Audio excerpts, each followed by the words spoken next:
This is Lieutenant Clark. Lieutenant Clark, was it? Yes.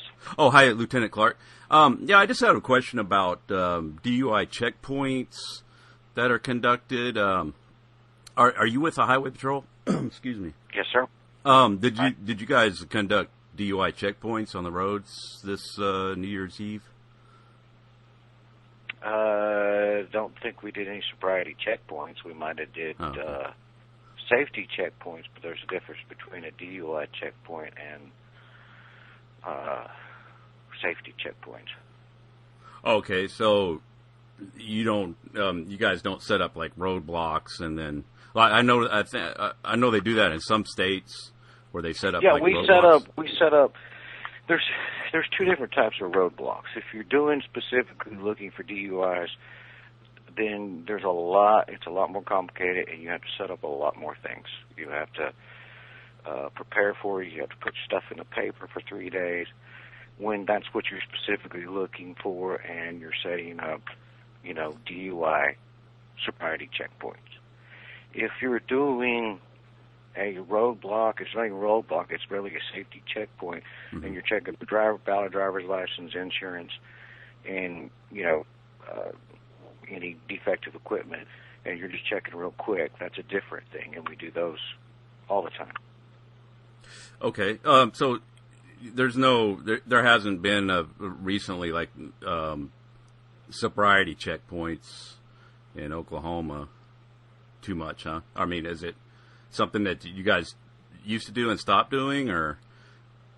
No, so like I said, the DUI checkpoints are, let me put it this way, when they have one, it's usually a major deal, and it is a 3 or 4 day process of just getting that together to announce, because you have to actually announce where you're going to have that, what you're going to do. And no, we haven't done one of those in a while. And usually when we do those, it involves the Highway Safety Office and some of the other places, but you have to put signs up and all this other kind of stuff. Oh, okay, I understand.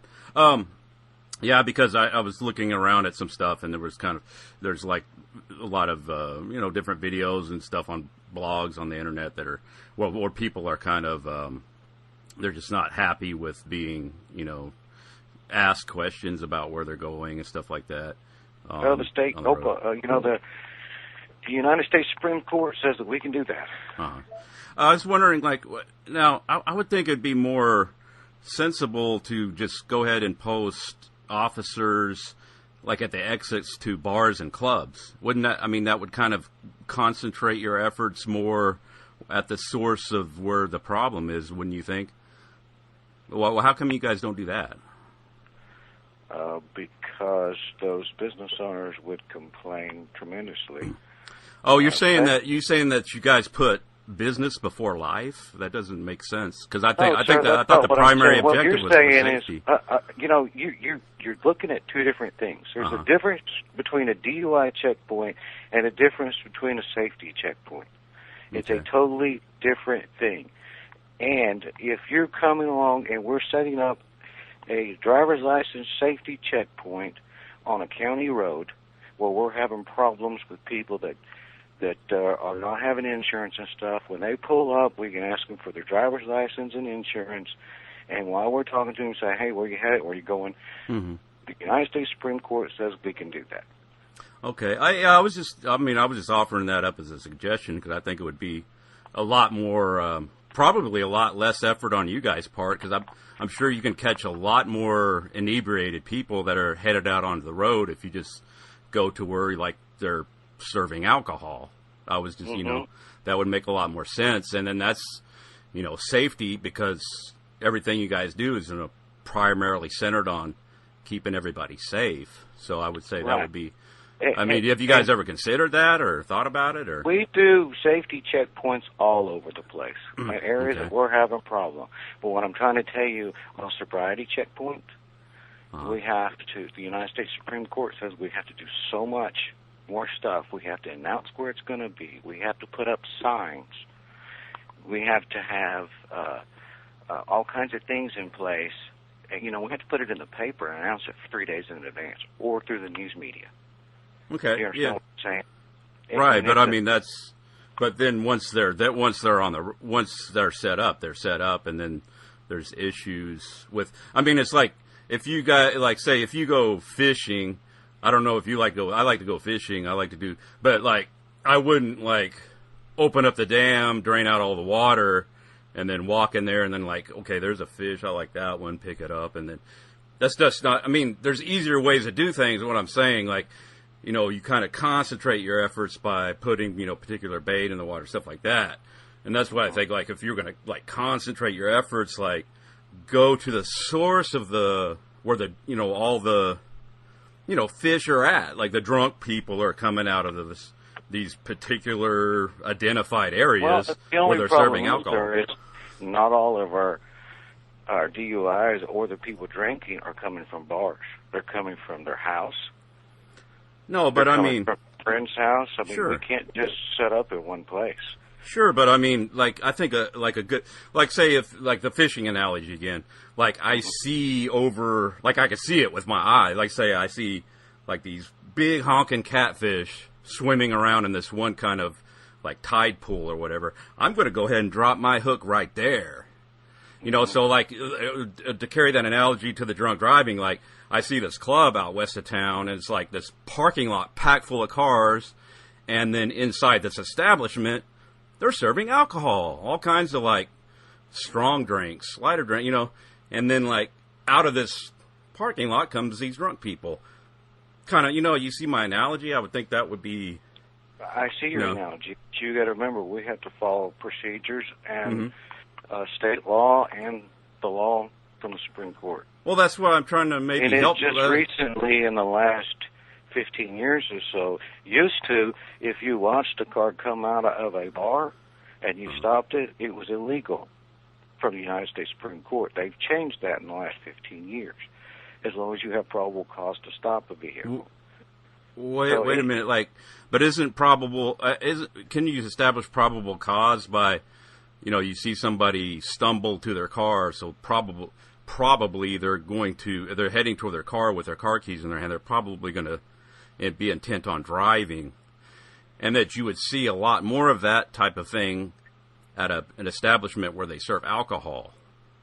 So, like, I'm just, because the logic of putting a checkpoint out on just the road and just stopping everybody, I mean, you see Officer Clark, I mean, does that not, you see what I'm saying? Does that make sense to you? No, sir, it doesn't, because that's what, you know, the Supreme Court says we can do that, and that's what they do. Okay. Well, I'm just curious, too, while you know, you've said Supreme Court several times. What do you think, I mean, I understand, you know, Supreme Court, what do you think the Supreme Court, you know, you know, we recognize them as this authority to determine what's safe and what's not, and what we should do and what we shouldn't do. Where did they get their authority to say to make those decisions for everybody? You tell me. Well, you're the law officer, so I'm asking you. The Supreme Court of the land. They are the supreme law of the land, and they were given that right by the Constitution and by the President. They determine what's law. By the Constitution and the President. You know, I didn't vote for the President, so I mean, I don't know how he makes decisions for me. But you did? Well, I only have to follow what I have to follow, sir. Okay. So, I mean, I know that you don't just, like, I couldn't tell you, like, hey, Officer Clark, you know, I wish you would do this, you know, set up your checkpoints at bars, but you won't follow what I say because, you know, I'm just some dude here in Oklahoma. I mean, there's no reason to, but, like, I was just, you know, since you're an officer of the law, I was just, you know, I wonder, like, what do you guys think that the Supreme Court gets their authority? Because, like, the Constitution, myself personally, I've never, like, signed off on the Constitution. I know somebody did sometime, but I never, like, signed it. So I was just wondering, I mean, you never signed it, did you? Really? We're going to go here? Well, why not? I mean, because you're an officer of the law, and you can, I can meet up with you on the road one day. You know what? I'm not going to sit here and talk about the Constitution, whether you believe it or not. Okay? So, I mean, it doesn't matter if Is there any other questions you have? About I mean, whether I believe it or not, I mean, it's not an issue. It's like, this is the fact that you believe it. Well, and I just whether wonder why I believe it or it. not is not an issue either. So I'm not going to sit here and argue with you about it. Do you have a question about the law or state laws that I can answer for you? Well, I mean, if you stop me on the road with your checkpoint, I either answer your questions or I go to a cage. But you're not going to answer any of my questions on the phone like a civil human being. Really? Okay. You don't go to a cage just because you don't answer a question. You guys won't throw me in jail if I don't answer your questions. No, sir, that doesn't happen. I think it does, but, you know, I mean, I've seen it happen. Well, It happened to me, actually, before. I was asked, you know, what I was doing. I didn't want to answer, and the police officer took me to jail. I had done nothing, you know, so, yeah, it has happened to me personally, so I was just, you know, and that's based on this idea that, you know, Supreme Court or President has some authority. Yeah, I was just wondering, where you guys think they get that authority. I think it's pertinent because if I step outside my house, I'm subject to you guys, and you're questioning, and you know, okay, where you going, Mr. Kendall, and all this other stuff, and I'm just wondering where are you coming from, and I think that's totally fair and just. I mean, for me to be able to ask you guys these questions, I don't see what the problem is with it. You see what I mean? I see what you mean, and maybe you should call our legal division and ask them. Okay. Do you have a number for them, or? Sure. I certainly do. Let me find it for you. Yeah, I know these questions are, I guess they can be perturbing or aggravating, but I think they're important.